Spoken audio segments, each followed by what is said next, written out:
디모데전서 2장 1절로 7절 말씀 중심으로 기도는 우리의 사명입니다. 이런 제목으로 말씀 나누겠습니다. 그리스도인들에게 있어서 기도는 반드시 순종해야 할 하나님의 명령이고요.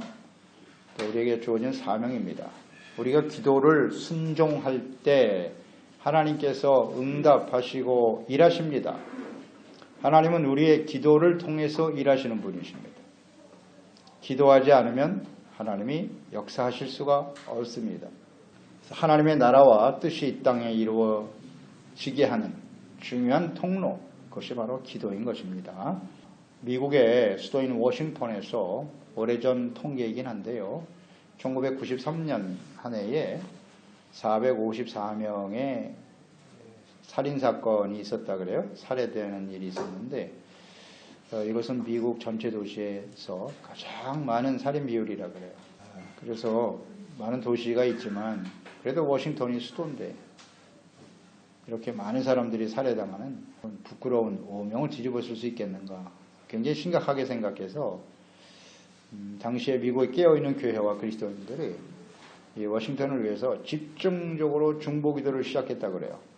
한 6천여 명의 사람들이 연합해서 도시를 위해서 끊임없이 기도했는데 그 전화번호가 있지 않습니까? 그 전화번호에 나와 있는 사람들의 이름을 일일이 불러가면서 그렇게 중보하며 기도했다 그래요. 그렇게 집중적으로 기도하기를 시작해서 일정 시간이 지난 후에 그 도시의 전체적인 분위기가 변화되는 것을 직접 경험했다 그래요. 기도를 시작한 6년 후에 워싱턴의 범죄율이 폭력범죄, 살인범죄가 60%가 줄어들었고 강도 사건이 70%가 줄어들었고 강간사건이 40%나 줄어들었다고 합니다. 중보기도의 놀라운 능력이 나타났다는 것이죠. 남미에서도 비슷한 사례가 보고되어 있는데요.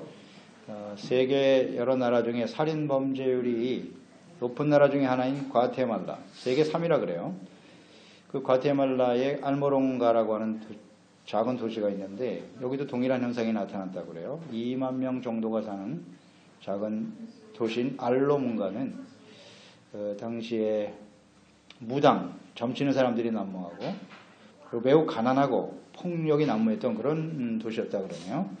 성인 남자들은 대부분 알코올 중독에 시달렸고 죽음의 신을 숭배하고 있었고 굉장히 영적으로도 심각한 상태였는데 그 당시에 마리아노 목사와 성도들이 이 도시의 변화를 위해서 일주일에 3일씩 금식하면서 악한 원수 마귀를 멸하여 주시고 이곳에 많은 사람들이 하나님께로 돌아올 수 있도록 중보기도를 시작했다 그래요.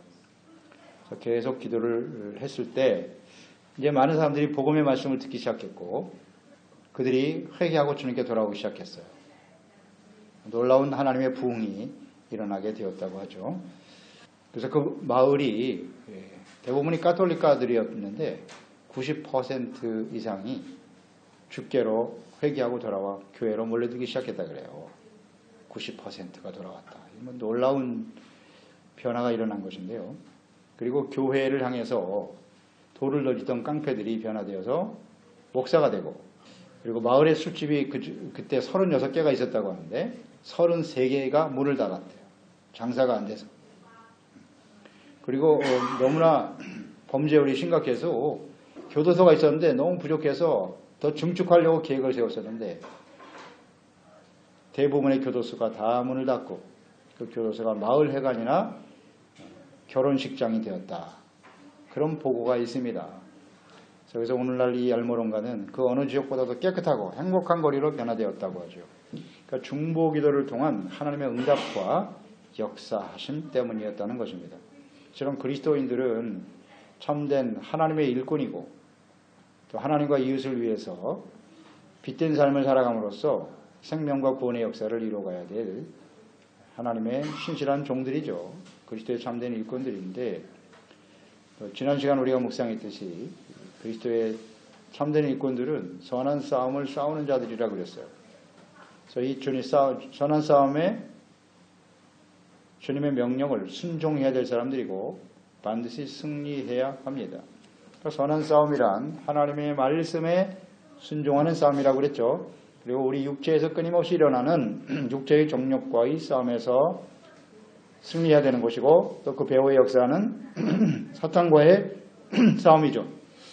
그러니까 사탄은 사람들의 마음속에서 여전히 육체의 정욕을 따라 살아감으로써 죄를 짓고 멸망에 이르도록 역사하고 있는 것이고, 반면 성령님께서는 우리가 하나님의 진리의 말씀을 중심으로 진리의 말씀을 따라 그 말씀을 듣고 지켜 순종하도록 도와주시는 보혜사이십니다. 그 본문 말씀은 참된 그리스도의 일꾼인 모든 그리스도인들이 사역을 잘 감당하는 데 있어서 이 기도를 반드시 순종해야 한다 하는 것을 강조하고 있습니다. 그리스도인들은 선한 싸움을 승리하기 위해서, 또 하나님의 나라와 뜻을 이 땅에 이루기 위해서, 또 이웃 사랑에 대한 구체적인 실천으로 이 기도를 반드시 순종해야 합니다. 우리는 무엇을 어떻게 기도해야 될지 오늘 말씀을 통해서 깨닫게 되는 겁니다. 먼저 2장 1절에 보면 모든 사람을 위해서 기도하라 그랬어요. 모든 사람을 위해서 기도하라. 2장 1절이죠. 그러므로 내가 첫째로 권하노니 모든 사람을 위하여 간구와 기도와 도구와 감사를 하되. 오늘 말씀에 첫째로 권하노니 그랬거든요. 이 권한다라고 하는 헬라어 원의 의미는 파라칼라오라고 하는 단어인데요. 격려인 동시에 명령이에요. 첫째로 그랬어요. 첫째로 권하노니. 그러니까 주님의 참된 일꾼들이 가장 먼저 순종해야 할 일이 기도임을 강조하는 거죠. 첫째로 가장 먼저 해야 할 일이 기도다. 그러니까 그리스도인들이 주님과 이웃을 섬기는 종으로 부름받은 사명자들로서 가장 먼저 필요한 것이 기도임을 강조하고 있는 것이죠. 왜 첫 번째 기도가 필요할까요? 우리가 주님을 섬기는 참된 그리스도인으로, 또 그리스도의 몸된 교회에서 주님을 섬기는 일꾼들이 해야 할 이 사명은요, 자신의 신과 의지와 능력으로 되는 것이 아닙니다. 하나님께서 공급해 주시는 성령의 은사와 또 능력을 힘입어야 사역을 잘 감당할 수 있기 때문이죠. 예수님께서도, 하나님의 아들이신 예수님께서도 그 공생의 사역, 그 사명을 감당하실 때 항상 기도하셨어요. 새벽에 깨어서 기도하셨고 저녁에 금식하고 철야하면서 기도하셨던 분이 예수님이세요. 예수님의 공생의 사역은 40일 동안 금식하면서 기도하시면서 시작하셨잖아요. 또 예수님께서 사역을 마감하실 때 십자가를 지시는 일이죠. 이를 위해서도 예수님은 겟세마네에서 간절히 기도하셨죠. 그리고 제자들에게도 기도하라, 시험에 들지 않도록 기도해야 된다고 말씀하셨습니다. 또 마지막 부활 승천하시면서 제자들에게 명령하셨죠. 너희는 예루살렘을 떠나지 말고 하나님 아버지의 약속하신 것을 기다려라. 너희는 몇 날이 못되어 성령으로 세례를 받을 것이다. 예루살렘 떠나지 말고 기도하라고. 그래서 성령이 임할 때까지. 그래서 제자들이 그 말씀을 듣고 마가다락방에 모여서 저녁 기도에 힘썼을 때 성령이 임했죠. 그래서 그 제자들도 성령의 충만함을 힘입어 주님의 복음을 땅끝까지 증거하는 예수님의 능력 있는 증인이 될 수 있었던 것이죠. 이 사명을 잘 감당할 수 있었어요. 그래서 주님의 참된 일꾼이 사명을 감당하기 위해서는 첫 번째로 순종해야 될 일이 뭐냐? 기도입니다. 기도하지 않고는 절대로 주님의 일꾼이 될 수 없어요. 사역을 감당할 수가 없습니다. 첫째로 권하노니. 오늘 우리에게 주시는 말씀이에요. 누구를 위해서 기도해야 합니까? 모든 사람을 위하여 그랬어요. 모든 사람. 그러니까 모든 사람이라는 의미는 그리스도 안에서 구원받은 성도들뿐만 아니라 불신자들을 위해서도 기도하라는 의미가 되겠죠. 또 우리는 관계 속에서 살지 않습니까? 우리와 관계되는 가족들도 있고 친척들도 있고 친하게 지내는 사람들도 있는데 그들만을 위해서 기도하는 게 아니라 우리와 관계가 없는 사람들까지도 모든 사람들을 위해서 우리가 기도해야 된다라는 말씀입니다. 그러니까 우리가 단순히 자신의 가정만을 위해서, 자녀들만을 위해서 기도한다면 그 사역은 모든 사람들을 위한 사역이 될 수가 없겠죠. 그래서 오늘 말씀해 보면 계속 강조하고 있는 것이 모든이에요. 모든. 여기에 우리는 주목해야 됩니다. 4절 말씀도 한번 보세요.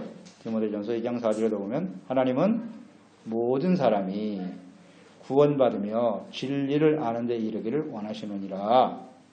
그렇습니다. 하나님은 우리들뿐만 아니라 모든 사람이, 모든 민족이 구원받기를 원하세요. 진리가 되시는 예수 그리스도와 하나님의 말씀, 이것을 알고 믿어 영생과 구원을 얻기를 간절히 원하십니다. 이게 하나님의 뜻이에요. 우리들만이 아니라 모든 사람이, 예수님께서 모든 사람을 구원하기 위해서 6절 말씀 보세요. 그가 모든 사람, 여기 또 모든 나오죠. 모든 사람을 위하여 자기를 대속물로 주셨으니 기약이 이르러 주신 증거니라. 그렇습니다. 그래서 참된 그리스도인들은 자기 자신의 구원만을 위해서 또 그 구원에 자신만의 구원에 머물러서는 안 되는 것이죠. 그래서 예수님께서 이 땅에 오셔서 십자가를 지시고 구원을 이루신 것이 우리 자신만을 위한 것이 아니라 모든 사람을 위해서 자신을 화목제물로 드리셨기 때문이에요. 이것을 우리가 잘 이해하고 깨달은 사람들이라면 우리는 모든 사람들이 구원에 이룰 수 있도록 끊임없이 기도해야 한다는 것입니다. 그래서 우리 예수 그리스도의 십자가에 은혜로 구원받은 믿음으로 고백하는 모든 그리스도인들은 민족 혹은 언어, 문화, 의로운 자도 있고 악한 자도 있겠죠. 원수 같은 사람들도 있겠죠. 대적을 포함해서 이렇게 모든 사람들을 위해서 기도해야 합니다. 우리는 세상 모든 사람들과 이 모든 민족들에게 나가서 복음을 전하는 것이 마땅하죠. 주님의 명령인데요. 하지만 직접 우리가 나가서 할 수는 없어요. 그들을 위해서 할 수 있는 보다 확실하고 분명한 사역이 있으니 그것이 바로 기도입니다. 그러니까 우리는 매일같이 이 기도를 통해서 이 주님의 사역을, 이 사명을 감당하고 있는 것입니다. 또 해야만 하는 것입니다. 우리가 이 땅에 보내심을 받아서 이 땅의 스파냐, 이 그란카나리아와 라스팔마스에 하나님의 부흥이 일어나도록 끊임없이 기도해야 됩니다. 여러분 기도의 사명을 다하고 계신가요? 또 우리 역시 복음도 전하지만 기도의 사명을 다해야 돼요. 또 서부아프리카를 위해서 우리가 기도하고 있죠. 그곳에서 직접 가서 복음을 전하는 선교사님들도 있지만 그 선교사님들과 사역을 위해서 우리가 중보하며 기도하는 것이 선교 사역이라는 걸 알고 계십니까? 기도가 사역입니다. 사명이에요. 이것을 우리는 꾸준히 계속해야 합니다. 또 세계의 모든 사람들을 위해서 아직도 복음을 듣지 못한 미전도 종족들이 있죠. 그들을 위해서 직접 나가 복음을 전하는 선교사님들도 있지만 그들을 위해서 우리가 끊임없이 기도할 때 그 사역을 감당할 수 있는 겁니다. 복음이 들어가지 못하는 그런 땅에 모슬렘 지역에도 쉽게 들어가서 복음 전하기 어렵습니다. 그러나 기도는 막을 수가 없어요. 계속 기도 사역을 해야 되고 지금 복음이 막혀있는 나라가 북한이겠죠. 전 세계에서 선교사로서 비자를 가지고 들어갈 수 없는 나라 북한 아닙니까? 거기에 복음이 전파되도록 기도해야 돼요. 기도는 막을 수 없어요. 그래서 이 기도의 사역을 우리가 끊임없이 감당해야 되는 것입니다. 그리고 모든 사람 중에 2절 말씀해 보시면 임금들과 높은 지위에 있는 모든 사람을 위해서 하라. 이는 우리가 모든 경건과 단정함으로 고요하고 평안한 생활을 하려 함이라 그랬어요. 임금들과 높은 지위에 있는 사람들을 위해서 기도하라. 바울이 이 디모데 전후서를 쓰던 시대의 임금이 누구냐? 로마의 유명한 황제인 네로 황제였습니다. 네로 황제는 베드로와 사도 바울을 비롯해서 수많은 그리스도인들을 순교시킨 사람이에요. 기독교를 박해했던 아주 대표적인 악한 왕이죠. 그런데 그 임금들을 위해서 지금 기도하라고 권면하고 있습니다. 이제 얼마 안 있으면 자신이 그 네로 왕에 의해서 순교를 당하는 그런 상황인데 그 임금들을 위해서 기도해야 된다. 이렇게 말씀하고 있네요. 그 통치자가 악한 자더라도 모든 사람이니까 박해자고 악한 자라도 그들을 위해서 우리는 기도해야 된다라는 것입니다. 그래서 오늘날도 마찬가지겠죠. 국민들의 투표로 선출된 대통령에 대해서 정치적인 입장이 다를 수 있어요. 싫어할 수도 있고 좋아할 수도 있는데 그걸 떠나서 세운 지도자들을 위해서 권세자들을 위해서 끊임없이 기도해야 된다. 그들을 위해서 기도해야 될 이유가 있다. 이것은 우리가 모든 경건과 단정함으로 고요하고 평안한 생활을 하려 함이니라 그랬어요. 고요하고 평안한 생활을 하려면 그 지도자들을 위해서, 높은 권세를 가진 자들을 위해서 기도해야 된다라는 말이에요. 그러니까 이 권력을 쥔 자들이 불의를 행하고, 혹은 오늘은 그게 쉽지 않겠습니다만 오늘날은 하나님을 섬기는 기독교인들을 박해한다면 참 심각한 상황이 벌어지는 거죠. 그래서 그들을 위해서 끊임없이 우리는 기도해야만 한다. 평안하고 고요하고 평안한 생활을 위해서 기도하라는 것인데, 그것이 이제 권력자들이 그 중요한 영향을 미친다는 거예요. 근데 고요하고 평안한 생활을 하기 위해서 필요한 게 뭐냐? 경건과 단정함이죠. 모든 경건과 단정함으로. 경건이라고 하는 것은 하나님 앞에서의 삶이죠. 곧 하나님과의 바른 관계를 맺는 것, 이것이 경건입니다. 예배겠죠. 예배와 주님을 섬기는 일, 이것이 잘 될 수 있도록 기도하라는 것이고, 또 단정이라고 하는 것은 경건이 하나님과의 관계라면, 단정함이라고 하는 것은 사람들과의 관계 속에서 올바른 덕목을 의미하는 것이겠죠.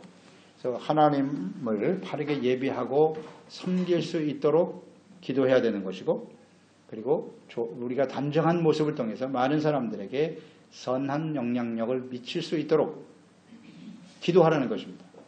지도자들이 이게 중요한 역할을 하는 거예요. 아무리 지도자가 바뀌고 정치 세력이 바뀌어도 우리가 예배를 드리고 참된 그리스도인으로서의 삶을 잘 살아갈 수 있도록 끊임없이 기도하라는 겁니다. 그럴 때 고요하고 평안한 생활이 주어지게 된다라고 말씀하고 있는 것이죠. 그러니까 이웃에게 복음을 전하는 일, 이것도 이 권세자들이 또 힘을 쓰면은 그것도 어려울 때가 있어요. 복음 전하지 못하게 하는 나라가 많잖아요. 지금도 고요하고 평안한 생활을 하지 못하고 예수님 때문에 박해와 고난을 받고 있는 사람들 많죠. 그 나라를 위해서, 그러한 지도자들을 위해서 우리는 지금도 끊임없이 기도해야 됩니다. 고요함과 평안을 잃어버리고 고통하고 있는 그리스도인들을 위해서 기도하라. 그러면 두 번째로 어떻게 기도해야 할까요? 2장 1절에 모든 사람을 위해서 간구와 기도와 도구와 감사를 하라 그랬네요. 4가지가 나와 있습니다. 기도를 강조하면서 이게 다 비슷한 의미를 가진 단어들인데요. 그 내용면에서 보면 약간의 차이가 있어요. 먼저 첫째, 간구죠. 간구라고 하는 것은 헬라어의 네세이스라고 하는 말인데, 이것은 특별하고 절실한 필요에 초점을 두고 드리는 기도를 의미하는 거예요. 특별하고 절실한 필요. 그러니까 모든 사람들에게 절실하고 꼭 필요한 일을 하나님께 대신 간구해 주는 거예요. 간구하는 것입니다. 이웃의 절실하고 진정한 필요가 무엇인가? 이것을 잘 볼 줄 알아야죠. 그것을 위해서 간구해야 된다는 겁니다. 예를 들면 사도행전 3장에 보면 베드로와 요한이 성전에 기도하러 가다가 성전 미문에 앉아있는 안진뱅이를 발견하죠. 그 안진뱅이가 동전 한 입 달라고 구걸하고 있을 때 베드로와 요한은 보았죠. 그의 진정한 필요가 과연 돈일까? 아니야. 그의 진정한 필요는 나면서부터 안진뱅인데 하나님이 저를 일으켜 주심으로써 하나님께 나가 하나님께 찬양과 영광을 돌리고 그로 인해서 많은 사람들이 예수 그리스도를 믿고 구원받는 일이지. 그래서 사도행전 3장 6절 8절에 베드로가 이르되 은과 금은 내게 없거니와 내게 있는 것을 내게 주노니 나사렛 예수 그리스도의 이름으로 일어나 걸어라. 이걸 전해준 겁니다. 그의 진정한 필요는 동전이 아니에요. 돈이 아니었다는 거죠. 그래서 주님의 이름으로 선포했을 때 기적이 일어난 거죠. 실제로 이 일로 인해서 초대교회에 놀라운 부흥의 역사가 일어나는 거예요. 많은 사람들이 예수님을 믿고 구원받게 되었고 그 사람은 하나님의 성전으로 달려가면서 찬송하였더라 하는 말씀이 기록되어 있죠. 그렇습니다. 이와 같이 이웃의 진정한 필요가 무엇인가를 알고 기도해 주는 것, 그것이 간구입니다. 둘째, 기도죠. 기도. 이 기도라고 하는 헬라어는 프로슈카스라고 하는 말인데 이것은 하나님께 헌신과 예배를 목적으로 일정한 시간을 두고 드리는 기도를 의미하는 거예요. 그러니까 이것은 여러 가지 형태의 예배와 기도라고 보면 되겠어요. 우리가 하나님 앞에 이렇게 예배를 드릴 때 꼭 기도를 하죠. 예배로 모여서 기도할 때가 있고 혹은 개인적으로 하나님께 일정한 시간을 두고 드리는 기도, 이것을 의미하는 겁니다. 그래서 우리는 매일같이 시간을 정해놓고 기도해야 되고요. 일정한 시간 혹은 예배를 드릴 때 오늘 합심으로 우리가 모여서 기도의 모임을 가지고 기도하는 것, 이것을 의미하는 단어예요. 매일같이 일정한 시간에 지속적으로 하나님께 기도해야 된다. 그 다음 세 번째 도고라는 말이 나오죠. 이것은 헬라어의 엔투세이스라고 하는 말인데 이것은 인테르세시온, 에스파뇰어로 볼 수 있겠죠. 그러니까 다른 사람을 위해서 하나님 앞에 담대히 선다라고 하는 의미예요. 그러니까 하나님과 사람 사이에서 메디아돌이죠. 메디아돌. 중보라고 하는 의미입니다. 이게요. 그래서 우리 모든 그리스도인들의 사역이라고 하는 것은 본질적으로 중보의 사역이에요. 그래서 2장 5절 말씀해 보시면 하나님은 한 분이시고 또 하나님과 사람 사이에 그랬잖아요. 사이에 중보자도 한 분이시니 곧 사람이신 그리스도 예수라 그랬어요. 그러니까 주님의 참된 사역자들이 이웃을 위해서 중보 기도해야 하는 중요한 이유는 하나님께서 예수 그리스도를 하나님과 사람 사이에 중보자로 보내셨기 때문이고 그 예수 그리스도를 믿고 구원받은 성도들과 그들이 모여있는 교회, 그 교회가 바로 이 중보의 막중한 사명을 가지고 있기 때문입니다. 예수님께서는 십자가에 자신을 속죄물로 내어주셨어요. 내어주심으로써 영원한 제사장이 되신 거예요. 예수 그리스도의 십자가의 구속의 은혜를 통해서 그 길을 통해서만이 모든 사람들은 죄사함 받을 수 있고 하나님께 나아갈 수 있습니다. 용서받을 수 있습니다. 다른 길은 없어요. 예수님이 유일한 중보자죠.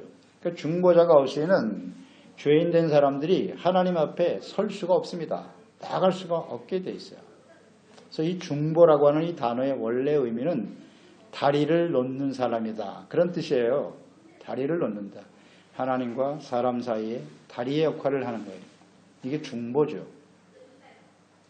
그래서 이 중보에 대한 원래 개념은 이렇게 하나님과 인간 사이의 관계에 적용되는 말인데요. 하나님은 의로우시고 사람들은 아담과 하와의 후손들은 다 죄 가운데 태어나 죄 가운데 살기 때문에 죄인이 하나님께 나가면 바로 죽습니다.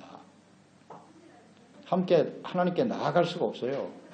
그래서 하나님께서는 그 중보의 역할을 위해서 세운 사람들이 아브라함으로 시작된 족장들이죠.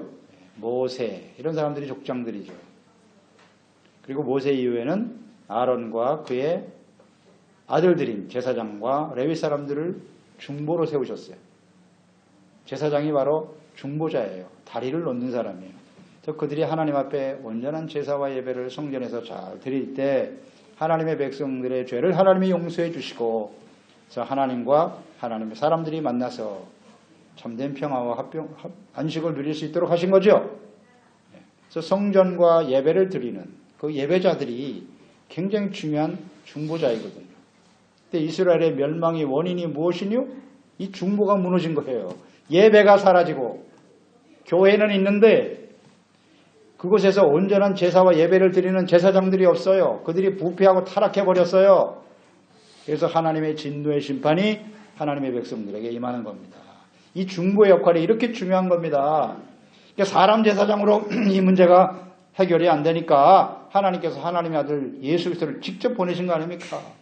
십자가에서 자신의 몸을 내어주심으로써 하나님과 우리 사이에 중보자가 되어 예수님만이 유일한 중보자예요. 그 어떤 종교, 무슨 철학, 사상 안 됩니다. 예수님만이 유일한 중보자세요.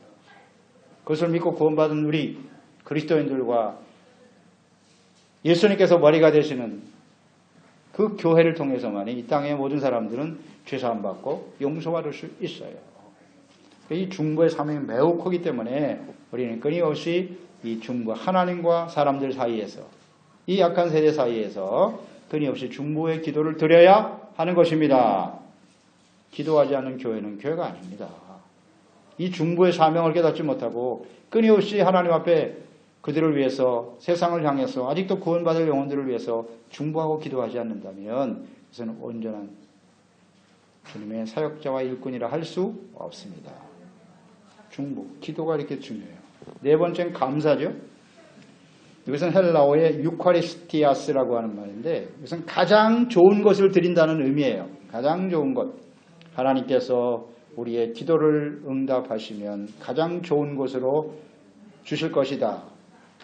마태복음 7장에 예수님 말씀하셨죠. 구하고 찾고 두드려라. 열리고 또 얻고 누리게 되는데 세상의 악한 부모도 자식이 구하면 좋은 것 주지 않겠느냐. 좋은 것 주신다 그랬어요. 그 좋은 것은 성령이라고 말씀하기도 하셨고요. 좋은 것을 주실 하나님을 믿고 하나님께 기도드리는 것을 의미하는 거예요. 좋은 것으로 응답해 주실 것을 믿으며 감사의 기도를 드리는 것이다. 그래서 우리의 기도는 언제나 이렇게 감사로 하나님께 올려져야 하는 거예요. 하나님이 우리의 중보와 기도를 통해서 이 좋은 것이란 뭐겠어요? 사람들이 지혜와 계시의 영으로 하나님과 예수 그리스도를 알고 믿어 구원받을 수 있게 하실 줄 믿습니다. 이걸 구하는 거죠. 감사하는 마음으로. 우리의 기도는 반드시 하나님이 응답하십니다. 그래서 우리는 이렇게 모든 사람들을 위해서 간구와 기도로 또 중보, 도고 중보하면서 감사로 하나님께 기도를 드려야 합니다. 그러니까 오늘 이 말씀에 보면 이 간구, 기도, 도고, 감사가 다 복수로 기록되어 있어요. 이 단어들이 다 복수예요. 복수로 기록됐다는 의미는 뭘까요? 어떤 특정한 사람에게만 해당이 되는 것이 아니고 모두를 위해서, 또 복수라고 하는 의미는 한 번만 하는 게 아니라 계속해서 반복하여 기도하라는 뜻이겠죠. 다 복수 단어예요. 이것을 우리는 반드시 실천해야 하는 것입니다. 마지막 6절로 7절 말씀에 보면 기도라고 하는 것은 이렇게 주를 섬기는 모든 그리스도인들에게 주어진 사명이다라는 것이죠. 모든 사람을 위하여 자기를 대속물로 주셨기 때문에 또 이를 위해서 내가 전파하는 자와 사도로 세움을 입은 것은 참말이요 거짓이 아니다. 믿음과 진리 안에서 내가 이방인의 스승이 되었다. 이를 위하여 전파하는 자와 사도로 세움을 입었다. 사도 바울은 이방인들에게 복음을 전파하고 증거하는 사명을 받은 사람이고요. 그 사명, 성공적인 사역을 이룰 수 있었죠. 그 이유는 끊임없이 하나님 앞에 이 기도의 사명을 잘 감당함으로써 하나님께서 주신 능력으로 사역을 감당할 수 있었다는 것입니다.